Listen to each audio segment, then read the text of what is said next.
Hello Dude 2000 బడ్జెట్లో హరిహర ఫోర్ట్ని ఎలా complete చేయాలో నేను ఈ వీడియోలో మీకు చెప్తాను. వినండి, వీడియో చివరి వరకు చూడండి. ఇదే మనం ఎక్కాల్సిన ట్రైన్ వచ్చేసింది. ఇది లింగంపల్లి నుంచి స్టార్ట్ అవుతుంది, సికింద్రాబాద్కి 1:05కి రీచ్ అవుతుంది.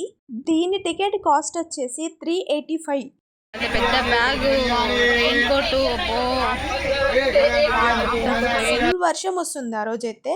సో మనం నెక్స్ట్ డే ఎర్లీ మార్నింగ్ 3:30కి నాసిక్ స్టేషన్కి రీచ్ అవుతాము. ఇది మొత్తం నాసిక్ స్టేషన్ ఫ్రంట్ వ్యూ. మనం స్టేషన్లో దిగగానే స్టేషన్ ముందే బస్సెస్ అండ్ ఆటోలు అవైలబుల్ ఉంటాయి. మనం నాసిక్ నుంచి త్రయంబకేశ్వర్ నుంచి హరిహర ఫోర్ట్కి వెళ్ళాలి. అక్కడ ఆటో వాళ్ళని అడిగితే పర్ హెడ్ 200 అన్నారు. అది ఎంత దూరం కూడా ఉండదు, జస్ట్ త్రయంబకేశ్వర్ వరకే తీసుకెళ్తారు. 200 చెప్పారు పర్ హెడ్. సరే వద్దులే అని చెప్పేసి బస్ అయితే తీసుకున్నాను. డైరెక్ట్ నాసిక్ టు త్రయంబకేశ్వర్కి బస్సు ఉంటుంది. Ticket cost 40 rupees. అక్కడ నుంచి మనకు ఇంకా ఆటోలు మాట్లాడుకొని వెళ్ళాలి, లేదంటే ట్యాక్సెస్ ఉంటాయి. సో నేను త్రయంబకేశ్వర్ వరకు అయితే బస్సులోనే వెళ్ళాను. అక్కడ నుంచి ఆటో మాట్లాడుకున్నాను. నాతో పాటు ఇంకా షేరింగ్ ఆటో అంటారు కదా, అలా షేర్ చేసుకున్నాము. పర్ హెడ్కి 250 తీసుకున్నాడు. ఎందుకంటే అక్కడ రోడ్స్ మంచిగా ఉండదు, సో అందుకని ఛార్జీలు చాలా అంటే చాలా చెప్తున్నారు.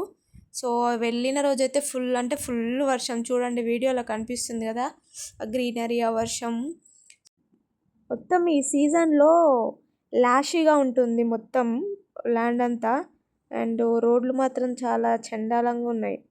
ఓన్ వెహికల్ తెచ్చుకున్నోడు పని అయితే అక్కడ అయిపోతుంది మొత్తం.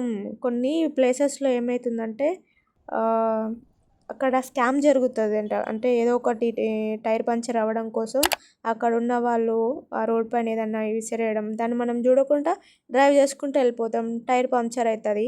ఇక నీకు మెయిన్ రోడ్కి వచ్చేంత వరకు అక్కడ నీకు ఏ టైర్ పంచర్ షాప్ కనిపించదు, దొబ్బుకుంటా రావాల్సిందే. సో మీరు వెళ్తే జాగ్రత్తగా వెళ్ళండి. చూడండి రోడ్లు ఎంత గలీజుగున్నాయో. మొత్తం తడిచిపోయినావు. ఎంత చల్లగా ఉందంటే వస్తూనే ఉంది వర్షం, పడుతూనే ఉంది. పొద్దుగాలకి వెళ్ళి గ్యాప్ ఇవ్వకుండా పడిపోతుంది వర్షం. సో ఇంత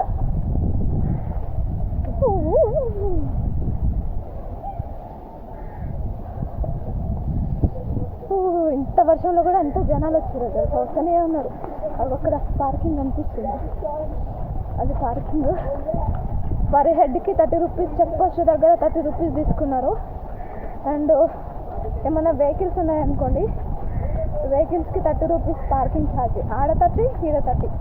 బండ్లు తెచ్చుకున్న వాళ్ళకి బొక్క.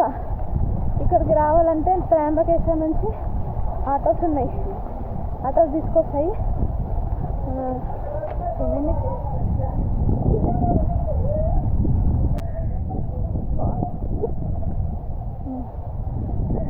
ఇక్కడ ఆటోస్ ఉన్నాయి కదా, ఈ ఆటోస్ తీసుకొని వస్తాయి. నాసిక్ నుంచి కూడా ఆటోస్ ఉంటాయి, కానీ ఫుల్ ఛార్జెస్. బెస్ట్గా గ్రూప్ వచ్చినారనుకోండి, గ్రూప్ వస్తే బండి నాసిక్లో బైక్ రెంటల్స్ దొరుకుతాయి. ఆ బైక్ని రెంట్కి తీసుకొని వ్యూ మంచిగా ఎంజాయ్ చేసుకుంటూ రావచ్చు. ఈ ఆటోస్లల్లా, క్యాబ్లల్లా, ఈ కార్లల్లా వ్యూ ఎంజాయ్ చేయలేం. ఎక్కడ చూసినా waterfalls, full waterfalls. పడుతూ ఇంత వర్షంలో దర్చుకుంటూ వచ్చినా కానీ ఇక్కడికి వచ్చి చూడగానే ఒక ప్రపంచంలో ఉండిపోయినా. సూపర్ ఉంది. చూసారు కదా, అక్కడికి వెళ్ళిన తర్వాత మనం ఎటు చూసిన నేచర్, వాటర్ ఫాల్స్, చుట్టూ వాటర్ ఫాల్స్ మధ్యలో మనం ఉంటాం. ఒక్కసారి ఆ క్లైమేట్ని, ఆ వెదర్ని ఒకసారి మీరు ఇమాజినేషన్ చేసుకోండి. మీరు ఓకే, ఇమాజినేషన్ అయిపోయిందా? సరే మనం పైనకి వెళ్ళాలి. ఇప్పుడు మనం పైనకు వెళ్ళడానికి 2 వేస్ ఉంటాయి. ఒకటి నెరుగుడుపాడ, ఇంకోటి హర్షవాది. నేనైతే హర్షవాది నుంచి స్టార్ట్ అయ్యాను. Welcome to Harihar fort. జరుగుర్రా బై. హాయ్, ఇదే మనం ఇక్కడ నుంచే స్టార్ట్ అవ్వాలి పైనకి ట్రెక్కింగ్కి. ఇక్కడ నుంచి 1.5 to 2 అవర్స్ అరౌండ్ టైం పడుతుంది, నడుచుకుంటూ వెళ్ళాలి. నిరుగుడుపాడ నుంచి 3 అవర్స్ ట్రెక్కింగ్ ఉంటుంది, ఇక్కడ నుంచి 1.5 ఉంటుంది. సో నేను అందుకే ఈ రూట్ చూస్ చేసుకున్నాను. అందరూ ట్రెక్కింగ్ షూస్ కంపల్సరీ ఉండాలి, షూస్ వేసుకొని ఎక్కాలి అని అంటారు కానీ అంత అవసరం లేదు. జస్ట్ నేను నార్మల్ షూసే వేసుకున్నాను. ఇక్కడ నుంచి అయితే స్టార్ట్ అయ్యాను. ఫైనల్లీ రీచ్ అయ్యాను హరిహర. నేను ఎప్పటి నుంచి 1 ఇయర్ 1.5 ఇయర్ నుంచి అనుకుంటున్నాను ఇక్కడికి రావాలని. బట్ ఫైనల్లీ ఈ ఇయర్లో నాకు జూలై 27కి నేను ఇక్కడికి రావడానికి కుదిరింది. ఎప్పుడు వీడియోలు చూసుకుంటూనే ఉండేది ఈ హరిహర ఫోర్ట్ గురించి. ఎప్పుడు వెళ్ళాలి అని ఉండేది. ఫైనల్లీ నా డ్రీమ్ అయితే ఫిల్ అయిపోయింది. సో పైనకి ఎక్కేటప్పుడు ఆ స్టెప్స్ పైన చాలా ఇన్సిడెంట్స్ జరిగాయి. బట్ అది నేను వీడియో తీయలేకపోయాను. ఒక పక్క వర్షము, స్నో, కోతులు ఇట్లా చాలా అయిపోయినాయి. అందుకే వీడియో తీయలేకపోయినాయి. ఫైనల్లీ అయితే మొత్తం టాప్ పైనకైతే రీచ్ అయ్యాను. సో మొత్తం పైనకి వచ్చాక హనుమాన్జీ ఉంటారు ఇక్కడ.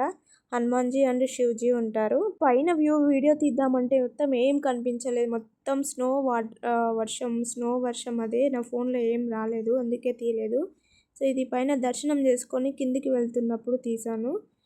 మొత్తం ఎట్లా అయిపోయింది, వర్షం పడుతుంది, మళ్ళీ స్టార్ట్ అయింది.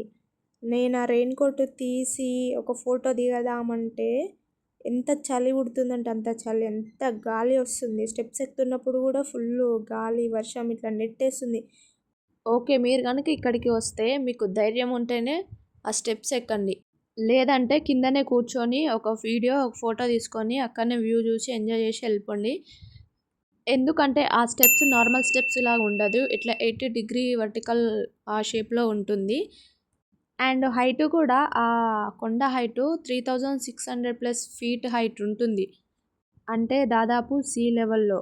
అండ్ ఈ ట్రిప్కి సంబంధించి మీకు ఏమైనా ఇన్ఫర్మేషన్ కావాలంటే కామెంట్ చేయండి. అండ్ ఇప్పటివరకు ఈ ట్రిప్కి వెళ్ళని వాళ్ళు ఎవరైనా ఉంటే వెళ్ళి రండి ఈ వీడియో చూసాక. ఇంకా నాకు ఈ ట్రిప్కి అయితే 3 days టైం పట్టింది. 1 day రావడానికి, 1 day వెళ్ళడానికి. అండ్ మధ్యలో ఒక డే ఇది చూసుకున్నాను. ఇంకా దీని చుట్టుపక్కల వాటర్ ఫాల్స్ చూడడానికి చాలా ఉన్నాయి. బ్రహ్మగిరి, అంజనేరి, కాలు వాటర్ ఫాల్స్. బట్ మీరు గ్యాంగ్తో వెళ్ళండి, చాలా ఎంజాయ్ చేయొచ్చు. ఇంకా అక్కడ నుంచి అయితే స్టార్ట్ అయ్యి త్రయంబకేశ్వర్లో ఉన్న త్రయంబకేశ్వర్ జ్యోతిర్లింగం టెంపుల్ దగ్గరికి వచ్చాను. ఇది ఉత్తర ద్వారం అంట. లోపలికి వెళ్ళి అయితే దర్శనం చేసుకున్నాను. త్రయంబకేశ్వర్ చుట్టూ కొండలకి వాటర్ ఫాల్స్ ఇట్లా వస్తుంటాయి. చాలా బ్యూటిఫుల్ ఉంటుంది చూడడానికి. బట్ ఫైనల్లీ నేను మాత్రం ఈ ట్రిప్ని చాలా ఎంజాయ్ చేశాను. మీకు ఎలా అనిపించిందో చెప్పండి.